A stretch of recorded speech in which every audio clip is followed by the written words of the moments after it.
Hey, this is Ray Jones. Just making a quick video to keep you updated about my blogs that are going on. Remember, you can follow Black-Empowerment.org on Twitter, and you can also follow the Black-Empowerment.org page on Facebook. So as far as the quick update on the blog, last week we discussed the role of non-racist white people and what they could do. And that blog discussed that there are two sets of white people that make up the white race, and that is white supremacists, and also you have non-racist white people.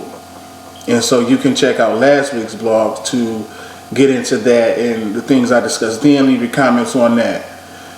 This week the blog is about what is slavery. It's where I talk about what modern day black slavery is and white supremacy and what that is and how that works.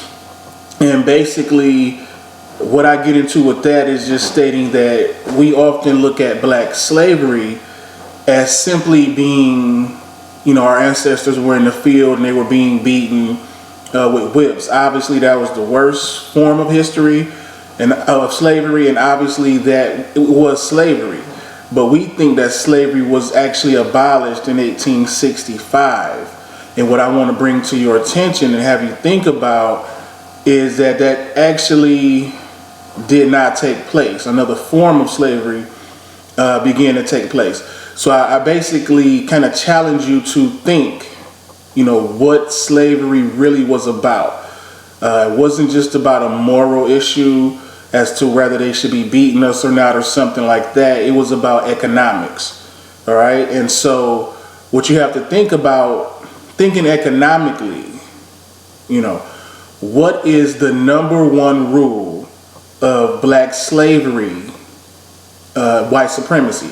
Maintaining black slavery and maintaining white supremacy goes hand in hand. That's how it works. But what is the number one rule? The number one rule of black slavery, white supremacy, is any resourcefulness of a black person. In order for it to be manifested, white people must benefit from it.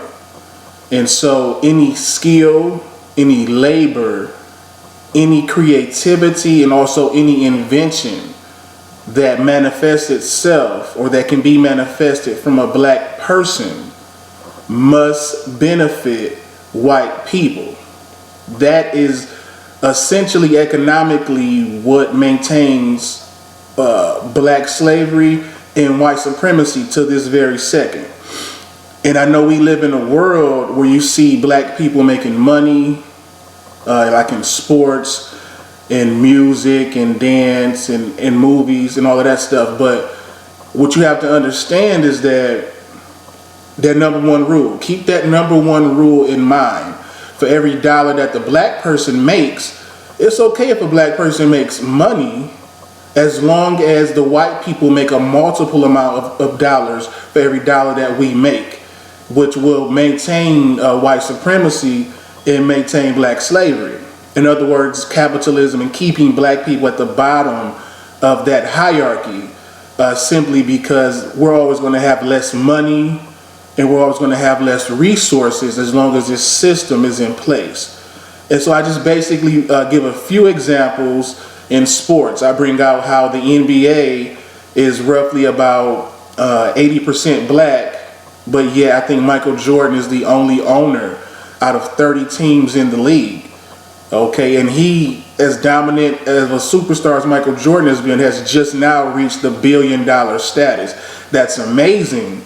But how many black people are actually going to be Michael Jordan and have $300 and $400 shoes like Michael Jordan has for, I don't know, over the last 20, 30 years before they're a billionaire?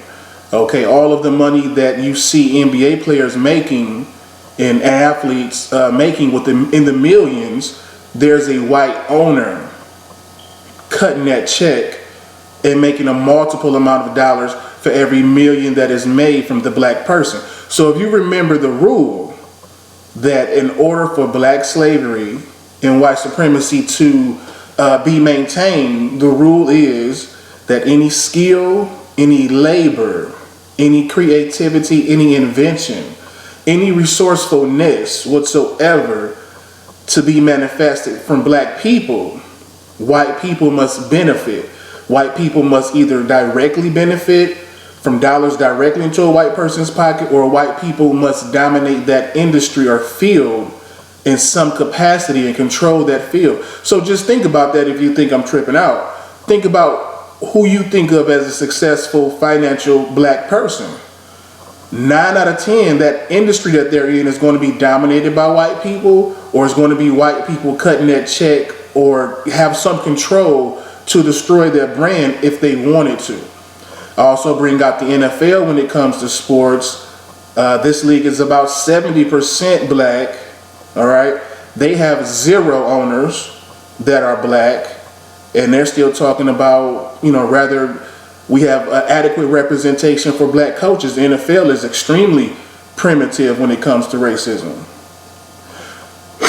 So I also I just bring out a few facts, a few examples of this. I bring out, the music, how rap started as a cultural black thing, where black people spoke about racial issues and political issues, but because white people have had all the resources, nearly 100% of the resources, and again, that number one rule, white people must benefit.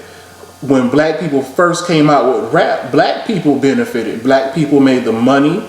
Black person's voice and cause was spoken. And the culture of rap and everything about it spoke about black empowerment for the most part. There was some partying going on, but it was black empowerment and having fun and being cool to be black. Well, white people got together. They said this does not fit the number one rule of maintaining black slavery and white supremacy. So white folks gathered up their resources. They began to own those music companies and create music companies. They came to the ghetto. They would get out the most creative ghetto black person and say, okay, I'm going to give you a bunch of money, but you got to talk about what I want you to talk about. And thus you have rap today talking about murder and, all types of the opposite of what was going on back then. And so now you'll see, as much as the rappers buy Rolls Royces and Bentleys, for the ones who are buying them, the few, that industry as well, over 90% or better of those major companies are owned by white people. And so you have to keep that number one rule in mind. No matter how many millions of dollars you see this black person making, 9 out of 10, there's a white person somewhere multiplying that amount of money for themselves off of the creativity, skill, labor, or invention of that black person. There's some exceptions, but for the most part, that's the rule. That's the rule of maintaining white supremacy in modern day black slavery. And I also briefly bring up the imprisonment of the black men, how, on the stock exchange of white supremacists own private prisons and institutions, and they're making billions of dollars off of our incarceration. These are things we should all understand and know by now. That goes back to labor. That goes back to the 13th Amendment, when they said slavery was over, except if you're criminally convicted. And you see that, of course, we make up about 12% of the population, but we make up over 60% of the prison system or better.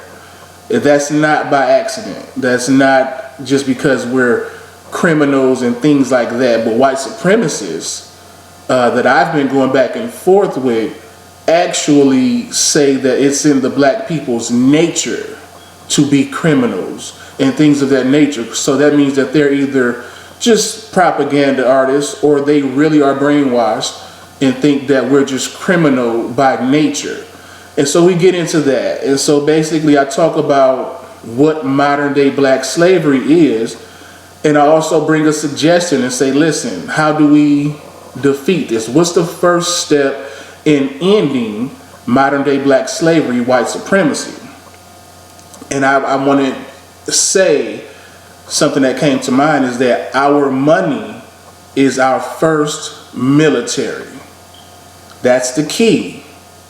whether we're talking about slavery back that was supposedly ending in 1865 or modern day slavery right now, the key has always been economics. It's always been money. You take away the money, you take away black slavery, you take away white supremacy. Take away the money. When we begin to build and we begin to aggregate black money, as I've talked about before, then our money is our first military. That's something I'm going to keep saying, and as we learn to do that, and then I begin to do it, our military, our money is our first military, because if you take away that money and we keep it and we build upon ourselves, that's the first step. There is other steps, but we as black people need to stop broadcasting all of our steps. So if you want to contact me to speak about what I have in mind for those other steps, talk amongst yourselves about what those other steps should be. We have some stuff we have to build internally. We don't need to get on Facebook about everything. We need to, but what we can get on Facebook about and get, go national about amongst each other is that our money is our first military. That simply means stop giving white supremacists our money. Start to circulate money within ourselves. Stop looking for white people to do for you and to live. You got to get a job from a white person or get a loan from a white person. Let's start being entrepreneurs, and let's start building our own institutions. These institutions are not discriminative institutions. We can have banks, we can have grocery stores. You don't have to be a white person or an Asian person to own that. We need to understand that as black people, we need to own these things, and that's what will end modern day black slavery and white supremacy. But check out my blogs. Go to Black-Empowerment.org to the website, and please don't forget, follow Black-Empowerment.org on Twitter. Follow Black-Empowerment.org on Facebook. This is Ray Jones. Leave some comments. Let's really share our thoughts and our information as far as what we need to do, because when I make these blogs, they're for us to discuss. I'm not talking at anybody. I want to discuss. I want to be corrected. I want to have ideas thrown my way. I want us to go back and forth. I want us to build together. So that's the complete purpose of any of this, is to build together. So check out Black-Empowerment.org.